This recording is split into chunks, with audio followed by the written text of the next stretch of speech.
Alright, welcome back to my channel. This is the second installment of the crash course on the stock market. I'm going to be talking about risk and reward. If you haven't done so already, go back and watch the first video. It has the information that we are going to use and stack up with this part 2. I'll put the link in the description and I'll also put a sticker on top of this video. So we're going to talk about risk and reward, 3 types of investors, which we have the high risk investors, the medium risk, and then the defensive or low risk investors. We are going to try and find out what these 3 types of investors invest in. And as we go through this, I would like you to conceptualize or think about what type of an investor you are, because this will help you in coming up with an investment philosophy. And this investment philosophy is going to help you to be able to trust yourself when things start to seem like they're not going your way. So a lot of investors, they have problems when the market starts to slide, when the market starts to crash. They begin to panic, they begin to do all sorts of silly things, stupid things, because they don't have a solid rule book or a solid philosophy that they follow. The types of investments that we're going to look at for the high risk investor would be your initial public offerings or IPOs, penny stocks. We're going to look at options trading, although this is beyond the scope of this study, but we're going to just skim through it.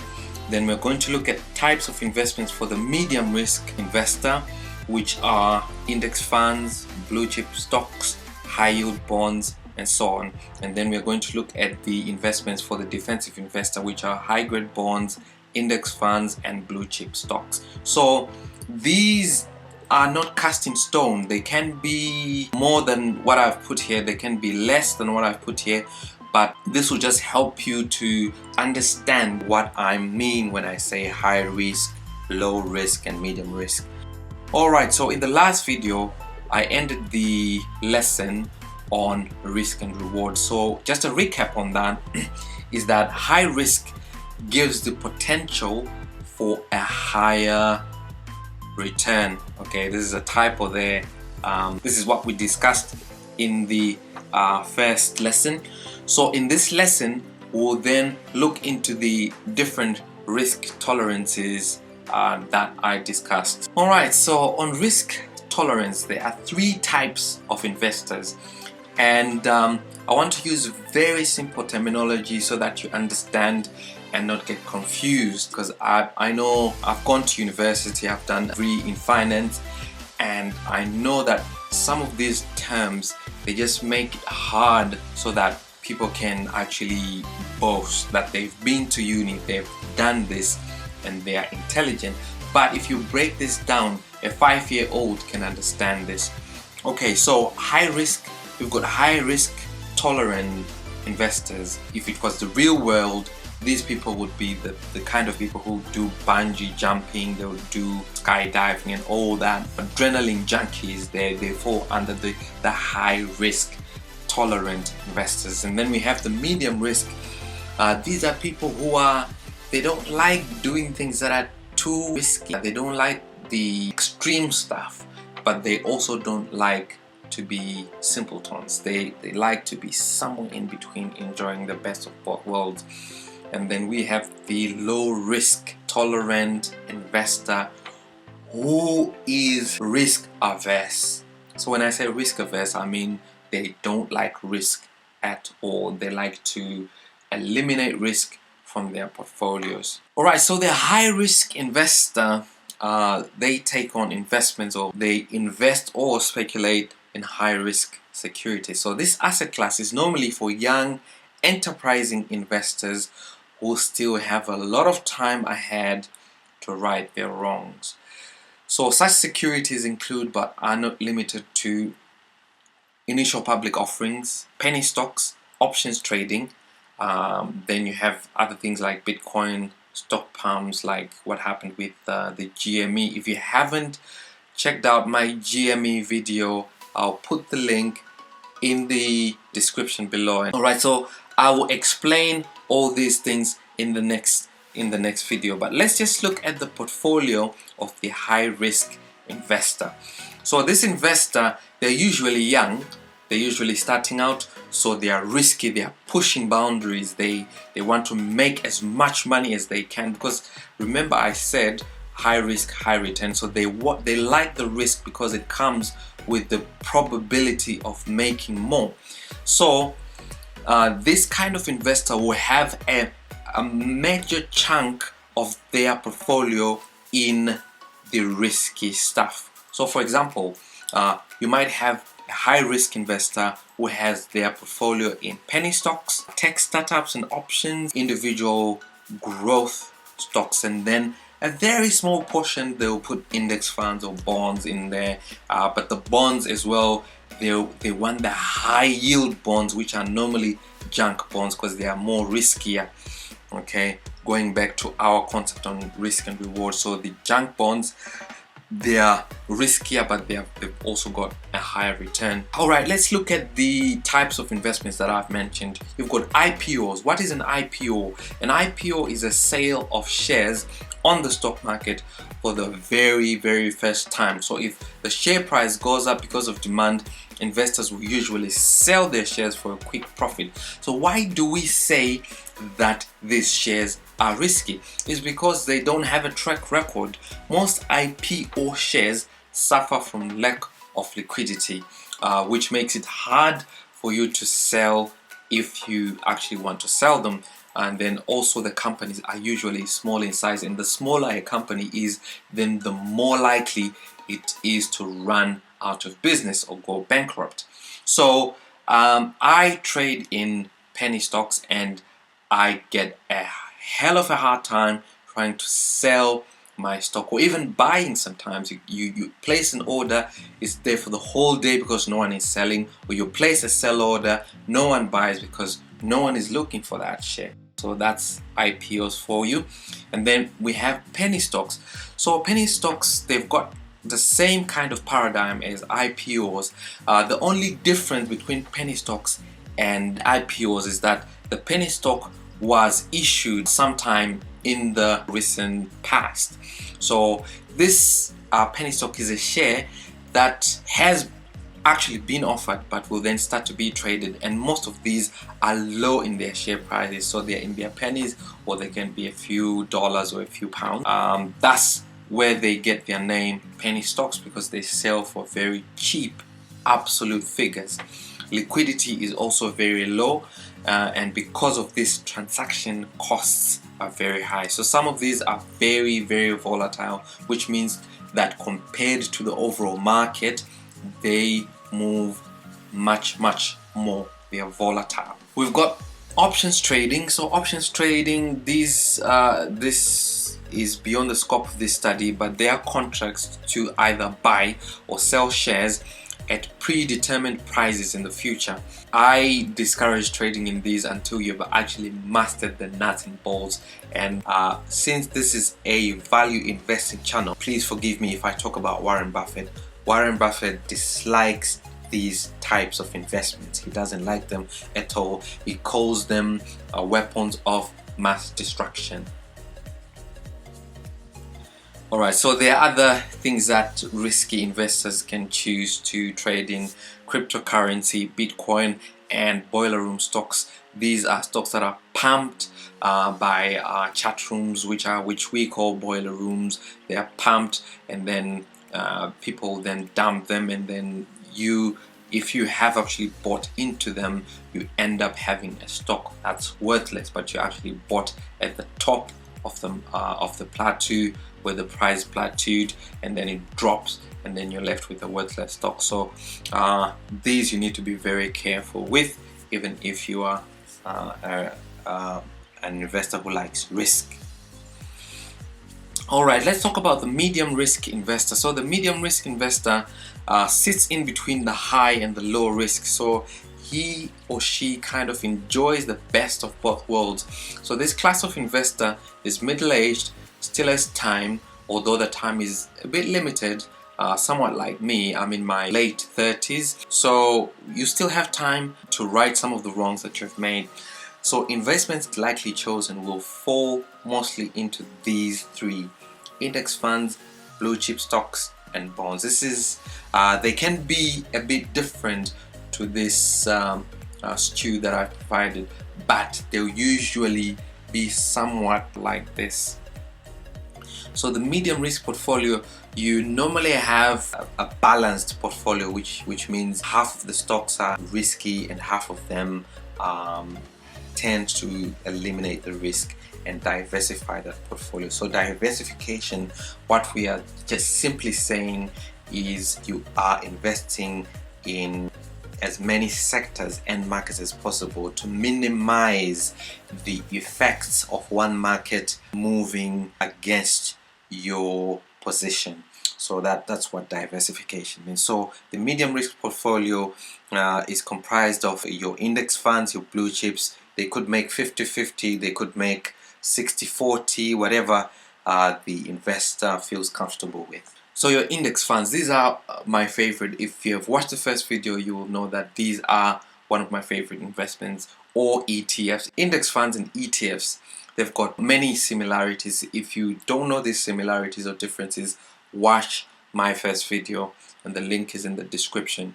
So index funds fall under the middle of the risk continuum. Index funds are the epitome of diversification, and diversification is it's merely not putting your eggs in one basket.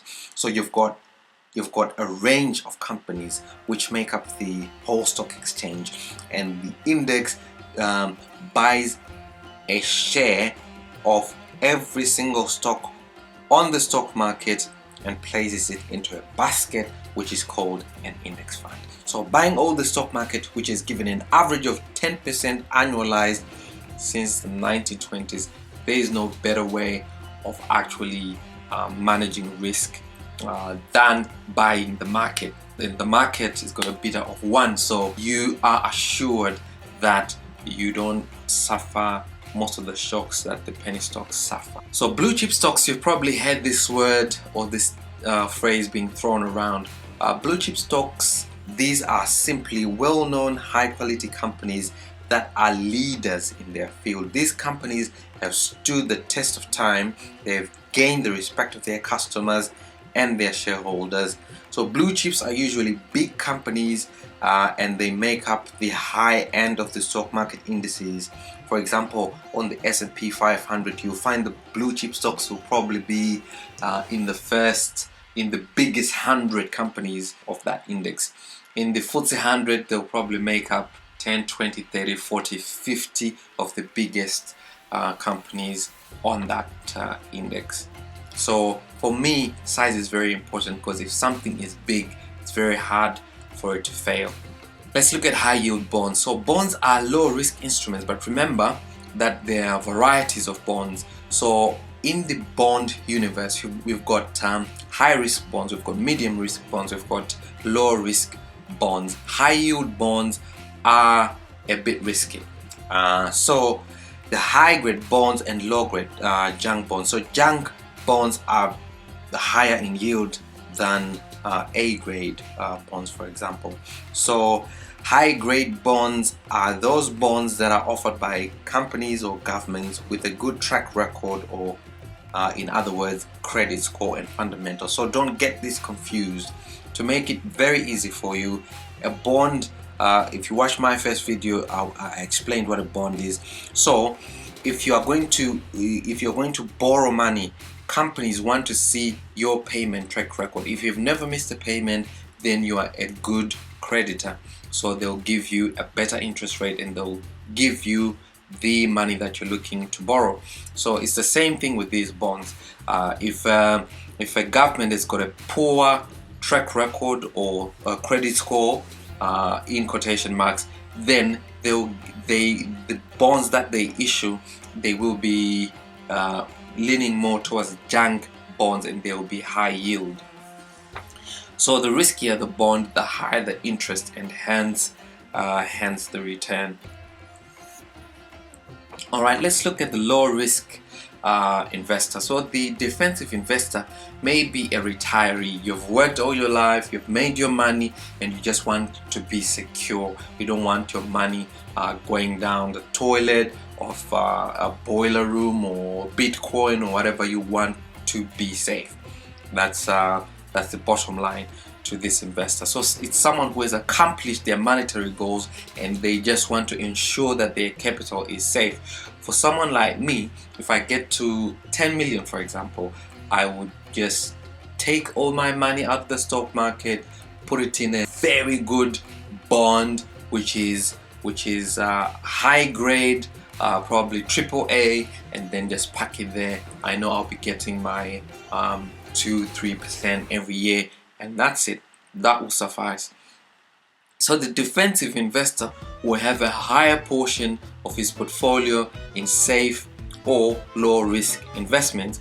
So such investments include, but are not limited to, high grade bonds, index funds, and blue chip stocks. So this can be different. It can be different mixture, but remember that they will have more of their funds in the low risk category.